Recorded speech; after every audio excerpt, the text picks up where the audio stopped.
Célébration de la Pentecôte au ministère chrétien du combat spirituel, le Seigneur nous a exhorté le dimanche à la pureté de notre parure intérieure sans laquelle personne ne verra Dieu. À Kinshasa, la messagère de Jésus, Maman Elisabeth Mignaki, a prêté au Seigneur sa voix pour nous interpeller. Les disciples et les messagères de Jésus qui ont atteint le niveau le plus élevé de la formation dans tous nos sièges du Canada se trouvent à Ottawa. Ils viennent de terminer le P15 et le M15 et entament l'avant-dernier séminaire de formation.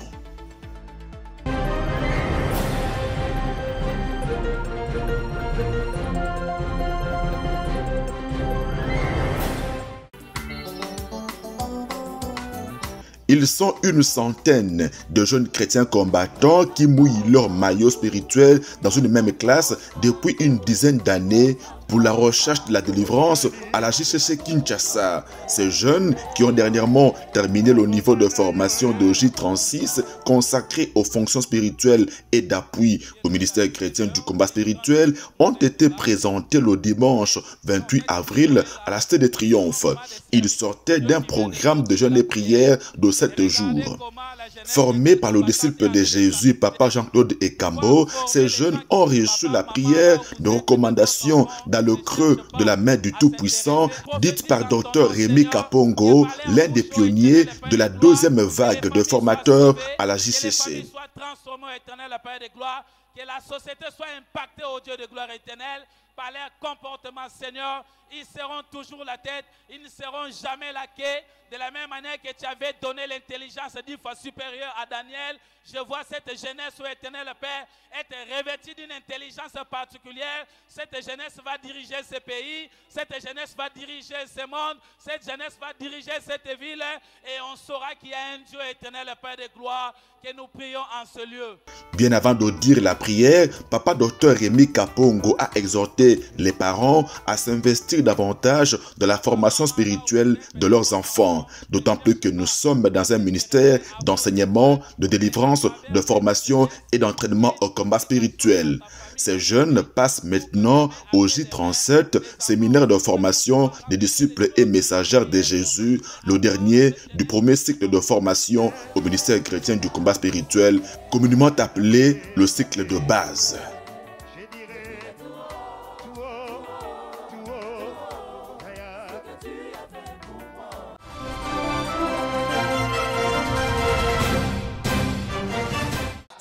Pierre, il a brillé.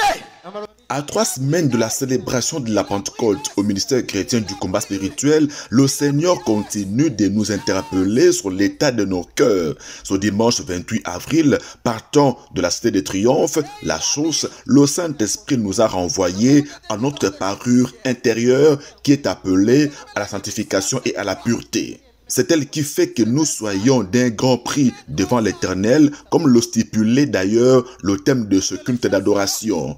Par la bouche de la messagère de Jésus, Maman Elisabeth Mignaki, le Seigneur nous a rappelé l'importance de la repentance pour garder notre homme intérieur irréprochable.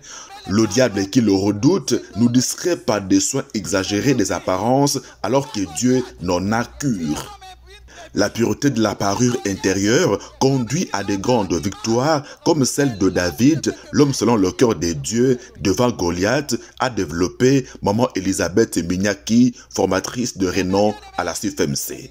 David était là, devant Goliath, avec son bâton, avec ses pierres, qu'il a pris dans la source d'eau intarissable.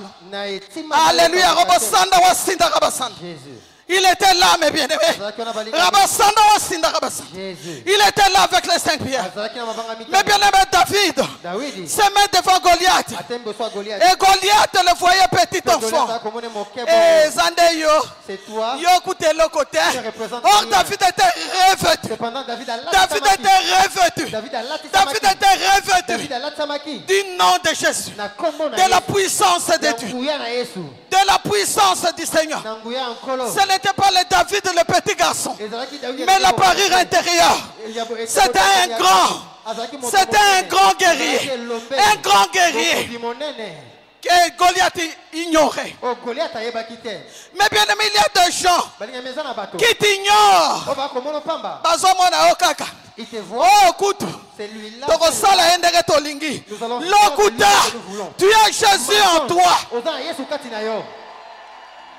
Elle-même a témoigné comment le changement de sa parure intérieure sous l'encadrement de maman Elisabeth Olangi Osho d'Ores Mémoire a rendu possible ses victoires sur plusieurs condamnations familiales. Quand son intérieur a changé, son extérieur ne pouvait que suivre, chutait maman Elisabeth Mignaki.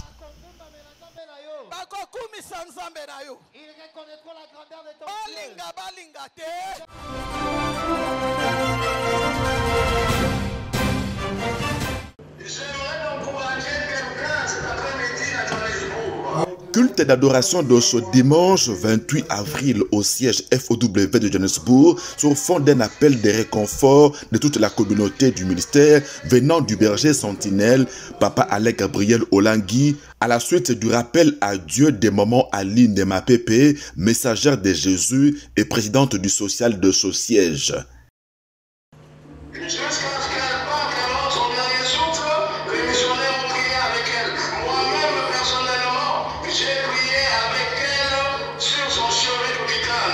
Till the last breath, the missionaries have been praying with her, and I myself, I prayed for her from Kinshasa. So this Sunday, come to encourage someone in Johannesburg, and said to you, be joyful,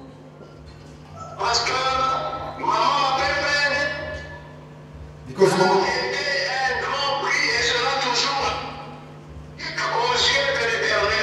because Mama Pepe has been of the great price in the sight of the Lord.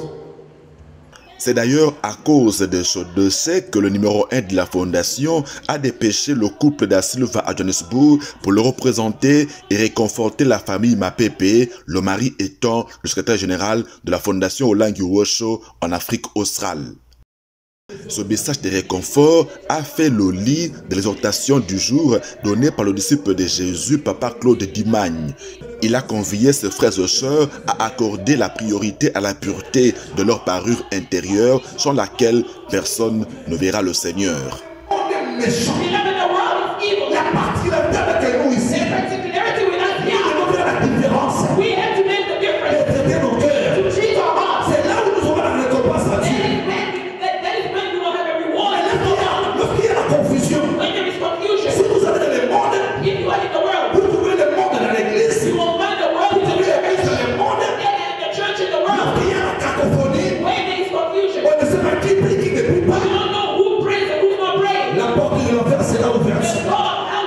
Exhortation qui a été suivie d'un moment d'adoration et d'action de grâce au Seigneur.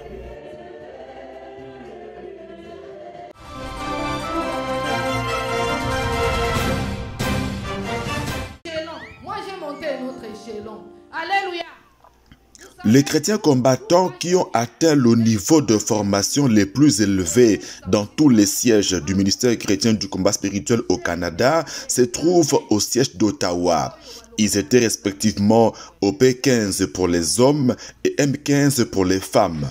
C'est dernièrement qu'ils ont clôturé ce niveau de formation à travers une retraite de prière.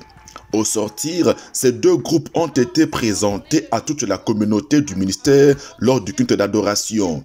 Occasion pour le chef de promotion d'office, Papa Joseph Chamba, responsable CVV Ottawa, et Maman Thérèse Dakane, d'exprimer leur reconnaissance au Seigneur qui leur a permis de terminer le séminaire sur la maintenance de la délivrance. Ils n'ont pas manqué de monter en épingle les victoires obtenues en termes de nouveautés de vie dans ce ministère. Au nom de tous les deux groupes, leur doyen, Papa Benoît Kekumba Kandolo, secrétaire général de la Fondation au Canada, en a profité pour lancer un vibrant appel à la prise au sérieux de la formation. Quand on dit qu'il y a une classe, inscrivez-vous. Quand vous regardez à l'extérieur, la Fondation Olingue et le ministère chrétien du combat spirituel, c'est un ministère d'enseignement. Nous vous exhortons. Si vous êtes enseigné, vous saurez combattre avec la prière, vous saurez tenir ferme devant les ruses de l'ennemi. Cet échantillon, certes, nous avons été formés dans le chant de Dieu, vous aussi, votre tour vient. Ces deux groupes ont été formés pendant 2 ans par le très engagé couple Papa Israël et Maman Mami Lokanga. Dans leur prière, ces derniers ont demandé au Seigneur de renforcer l'équipement spirituel de ces hommes et femmes.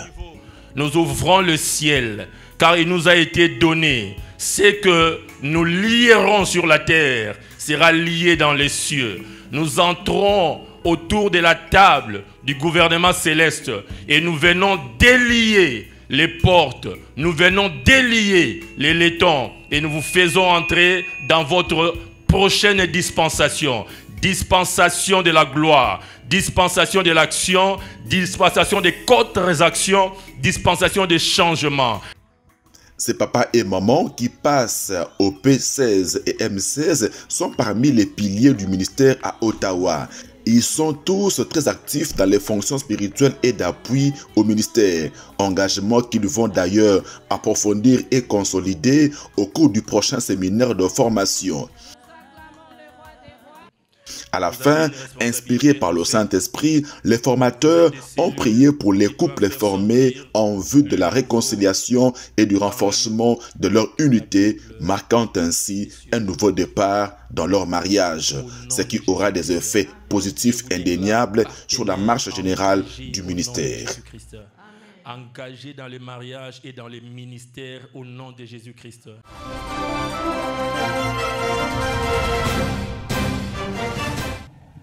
À Québec City, capitale de la province du Québec au Canada, la Fondation Olingue Osho a un noyau.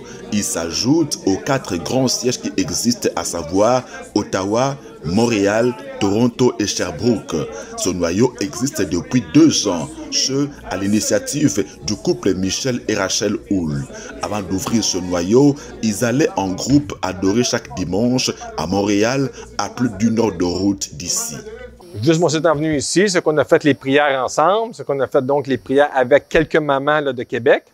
Donc, c'est qu'on est rentré en prière, c'est qu'on a commencé avec 3-4 personnes. Et puis, c'est qu'on a continué. On lui a envoyé les photos. Oui, et puis on a envoyé les photos aux gens. Puis c'est qu'on se disait, c'est pas le nombre qui compte, c'est la régularité.